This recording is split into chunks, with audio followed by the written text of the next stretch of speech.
Hello student, आज हम discuss करेंगे लॉ ऑफ इंडिपेंडेंट असॉर्टमेंट, जो कि हमारा मेंडल का सेकंड लॉ है और इस पे नीट में जनरली क्वेश्चन पूछे जाते हैं।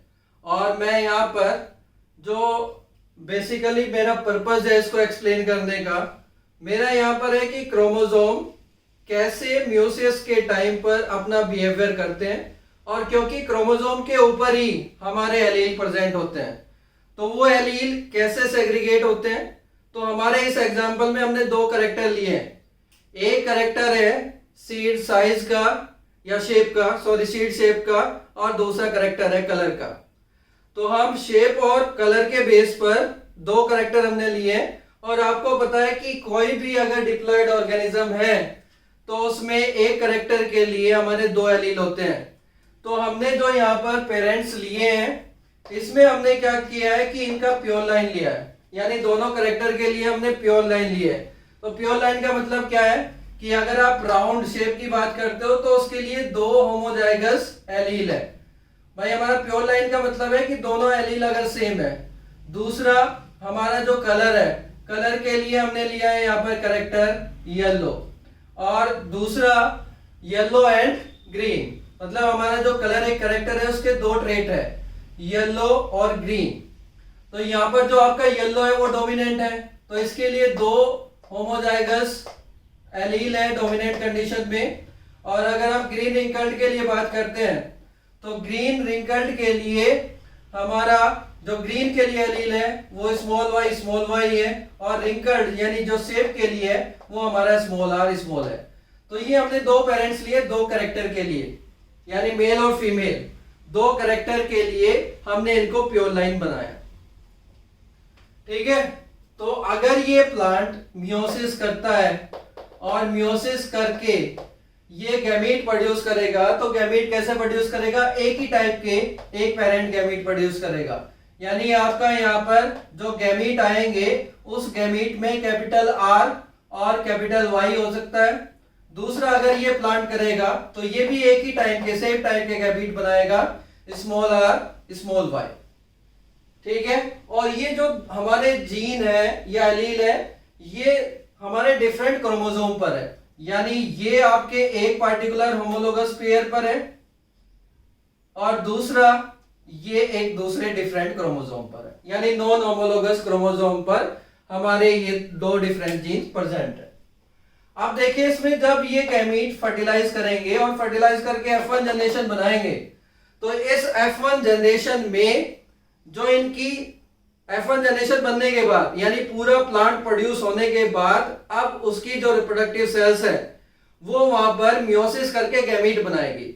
तो ड्यूरिंग मियोसिस वहां पर जो उसके क्रोमोसोम है वो कैसे सेग्रीगेट होते हैं और जो क्रोमोसोम के ऊपर एलील है वो कैसे सेग्रीगेट होते हैं, यही हमारा इंडिपेंडेंट असॉर्टमेंट में बताया गया है। तो देखिए जब हमारा ये F1 प्लांट बन जाता है तो इसकी रिप्रोडक्टिव सेल्स 50% सेल्स और दूसरी 50% सेल्स, यानी यहाँ पर अगर कोई भी सेल्स मियोसिस करती है तो यहाँ पर दो चांसेस है। 50% चांसेस है कि सेल्स का ये अरेंजमेंट होगा और 50% सेल्स का यहाँ पर चांस है कि इस क्रोमोसोम पैटर्न को या इस मियोसिस डिवीजन को वो फॉलो करेगी। देखिए इसमें क्या होता है, मैं क्या बात कर रहा हूं कि जो 50% सेल्स हैं उसमें जो ये आपके क्रोमोसोम है दो डिफरेंट क्रोमोसोम पेयर वो कैसे अरेंज हो सकते हैं। ये हो सकता है कि एक पर्टिकुलर कंडीशन में अगर हम मेटाफेज फर्स्ट में देखते हैं तो मेटाफेज फर्स्ट में क्या हो सकता है कि जो आपका मेटाफेजिक प्लेट पे कैपिटल आर और स्मॉल आर अपोजिट साइड में हो और कैपिटल वाई और स्मॉल वाई अपोजिट साइड में हो। एक तो ये पार्टिकुलर अरेंजमेंट हो सकता है मेटाफेज प्लेस में, यानी कुछ सेल्स 50% सेल्स इस अरेंजमेंट में उसके क्रोमोसोम अलाइन होंगे मेटाफेज पे, और जो 50% सेल्स है वो 50% सेल्स का अरेंजमेंट ऐसा होगा कि यहाँ पर स्मॉल आर होगा, यानी यहाँ पर इन्होंने क्या किया दूसरे अरेंजमेंट में इसको रिवर्स कर दिया, यानी जो आपका आर है वो इस साइड आ गया। एक ये पार्टिकुलर अरेंजमेंट हो सकता है। तो यहां पर आपका क्या है कैपिटल आर स्मॉल आर और कैपिटल वाई स्मॉल वाई। यहां पर कैसा अरेंजमेंट है, स्मॉल आर और कैपिटल वाई स्मॉल वाई।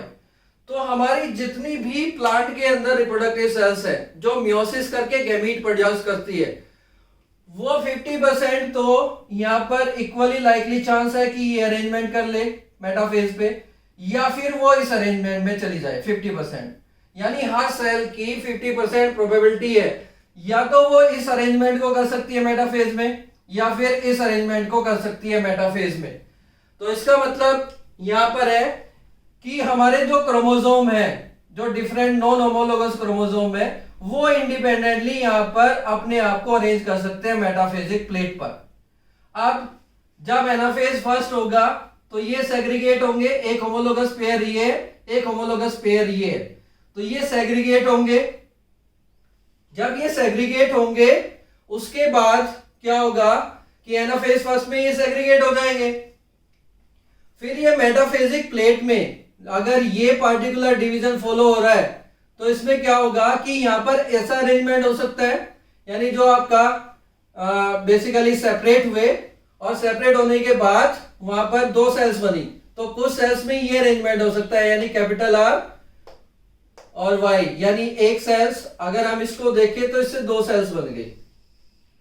ठीक है, एक सेल्स के पास क्या गया कैपिटल आर कैपिटल वाई, दूसरी सेल्स के पास क्या गया स्मॉल आर स्मॉल वाई, और ये फिर अपने आप को इन्होंने मेटाफेजिक प्लेट पर ऐसे अरेंज किया।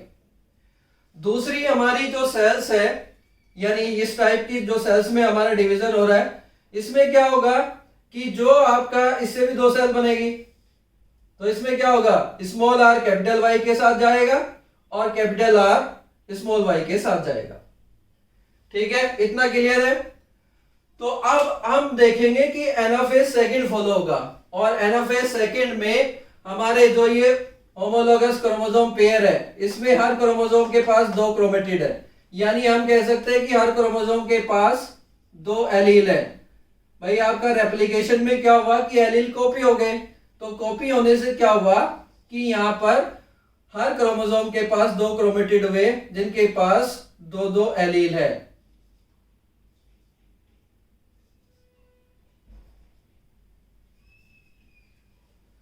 अब जब ये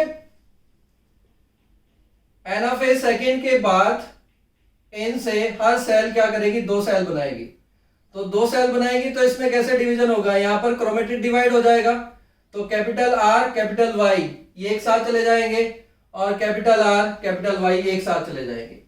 ये जो सेल्स होगी ये भी दो में डिवाइड होगी, तो दो में डिवाइड होगी तो यहां पर स्मॉल आर स्मॉल वाई और स्मॉल आर स्मॉल वाई एक साथ चलेंगे। यहां पर अब देखिए इस पर्टिकुलर में अरेंजमेंट में क्या होगा कि यहां पर जो आपकी सेल्स है उसमें भी डिवीजन होगा और डिवीजन होके वो दो सेल बनाएगी, तो यहां पर स्मॉल आर किसके साथ जा सकता है कैपिटल वाई के साथ, और स्मॉल आर किसके साथ जाएगा कैपिटल वाई के साथ। इसमें क्या होगा कि जो आपका यहां पर डिवीजन होगा तो यहां पर क्या होगा एक साइड में ये चले जाएंगे कैपिटल आर स्मॉल वाई और कैपिटल आर स्मॉल वाई।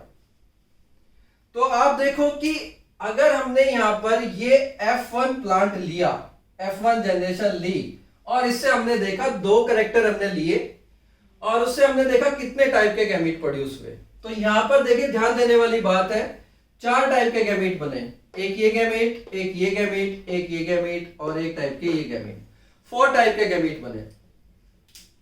तो हम ये पूरे प्लांट को कंसीडर कर रहे हैं। पूरे प्लांट को कंसीडर करने का मतलब है कि उसकी जो 50% सेल्स है वो मेटाफेज फर्स्ट में ये अरेंजमेंट कर सकती है और 50% सेल्स मेटाफेज प्लेट पे ये अरेंजमेंट कर सकती है, और ये इक्वली लाइकली चांस होता है, यानी दोनों का 50-50% चांस है कि 50% सेल्स यहां पर ये अरेंजमेंट करे और 50% सेल्स ये अरेंजमेंट करे।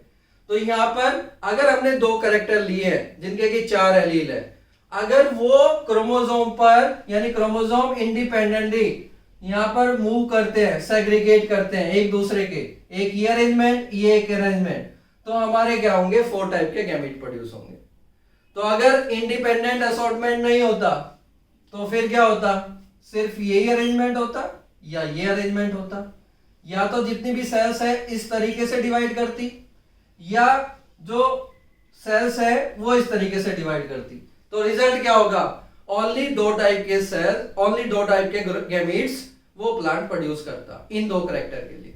लेकिन यहां पर इंडिपेंडेंट असॉर्टमेंट हो रहा है, यानी जो एनाफेज फर्स्ट है वहां पर इंडिपेंडेंट असॉर्टमेंट हो रहा है। इसका मतलब क्या है कि जो आपका ये अरेंजमेंट है या ये अरेंजमेंट है, यानी कैपिटल आर इस साइड में हो सकता है या कैपिटल आर इस साइड में हो सकता है। तो अगर ये अरेंजमेंट किसकी वजह से हो रहा है, इंडिपेंडेंट उनके अरेंजमेंट होने की वजह से या इंडिपेंडेंट मूव करने की वजह से ही हमें 4 टाइप के गैमीट प्रोड्यूस हो रहे हैं। तो अगर आप मियोसिस को क्रोमोसोम और एलील के साथ उसका जो सेग्रीगेशन पैटर्न है अगर वो आप रिलेट कर लो तो आपको ये लो समझने में कोई भी प्रॉब्लम नहीं होगी। समझ रहे हो मैं क्या कह रहा हूं कि जो आपका एलील है वो एलील कैसे सेग्रीगेट हो रहे हैं ड्यूरिंग मियोसिस, अगर आपको पता है तो आप इस लॉ को समझ सकते हो। तो यहां पर 25% ये होंगे गैमीट, 25% ये होंगे, 25% ये होंगे और 25% ये होंगे।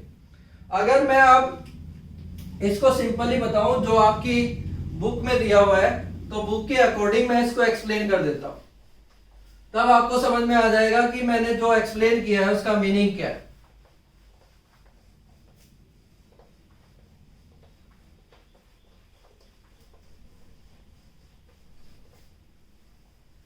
देखिए आपकी बुक में दिया हुआ है कि अगर आपने एक पेरेंट्स को लिया है आर आर वाई वाई और दूसरा पेरेंट्स लिया है आपने R R Y Y, small R Y Y, तो आपने क्या किया भाई, हमारा मियोसिस में क्या होगा, ये गैमीट कैसे बनेंगे, ये गैमीट्स बन जाएंगे आपके आर और वाई, और ये गैमीट्स कैसे बन जाएंगे आपके इससे आर और स्मॉल वाई।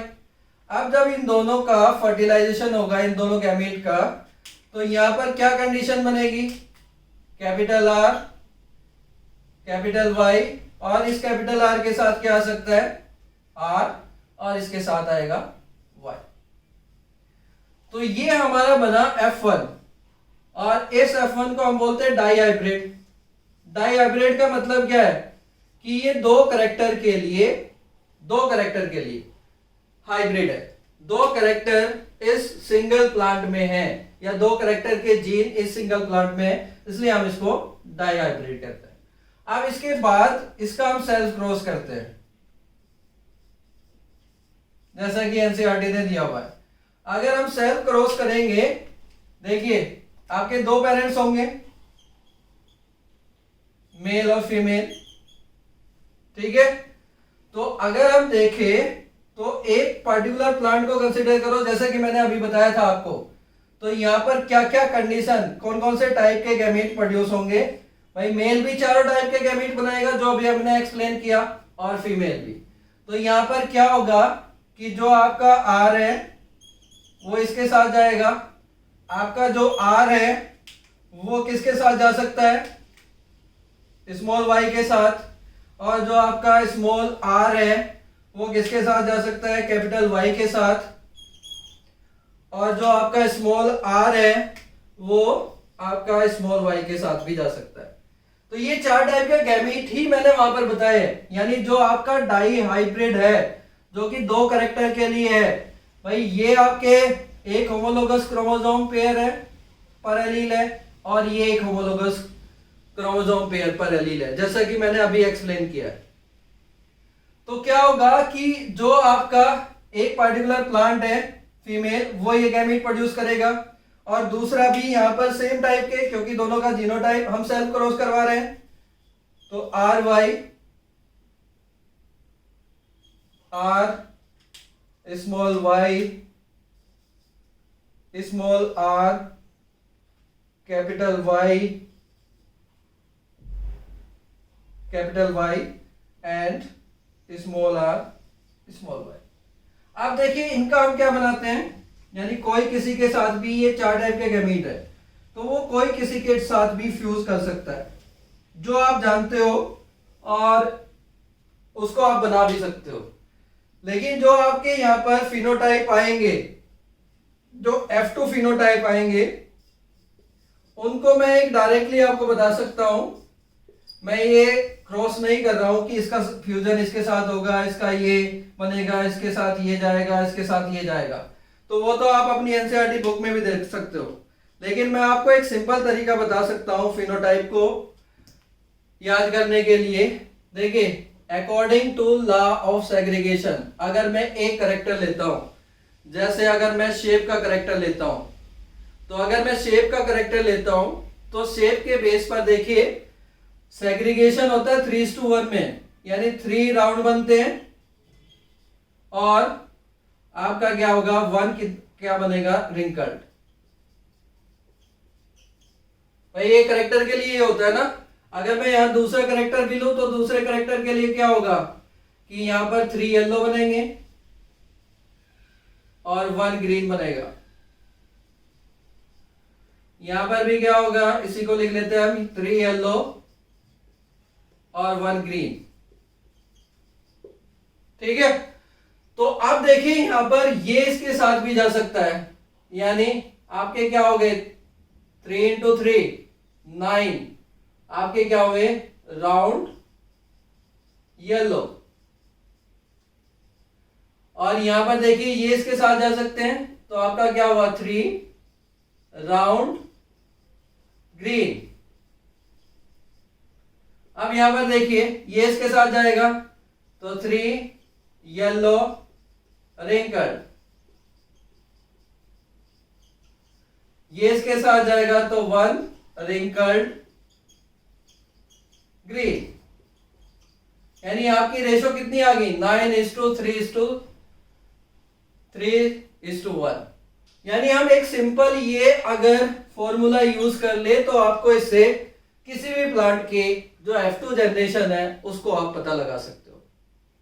भाई हमने क्या किया कि एक कैरेक्टर के लिए उसके डोमिनेंट रिसेसिव के बेस पर जो आपकी जनरेशन आती है 3:1 रेशो होता है फर्स्ट लॉ के अकॉर्डिंग, और सेकेंड कैरेक्टर के लिए भी वही होगा, और इनको हमने मल्टीप्लाई कर दिया तो हमारा ये F2 की फिनोटाइपिक रेशो है, ये फिनोटाइपिक रेशो है।